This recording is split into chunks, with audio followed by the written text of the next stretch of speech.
sa lagay ng panahon, dalawang low-pressure area ang binabantayan ng Pag-asa na nasa loob po ng ating Philippine Area of Responsibility.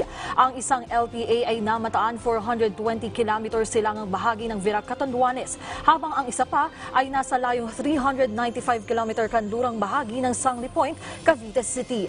Southwest monsoon po ang nakakaapekto sa Southern Luzon, Visayas at Mindanao. Dahil naman sa hanging habagat kaya't nakakaranas ng kalat-kalat na pag-ulan, pagkidlat, pagkulog ang Visayas, Mimaropa, Bicol Region, Zamboanga Peninsula, Northern Mindanao, Barm, Sorsogon at Quezon.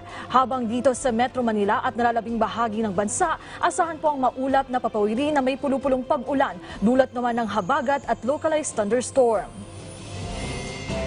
Samantala, silipin na po natin ang Metro Cities forecast para sa mga susunod na araw.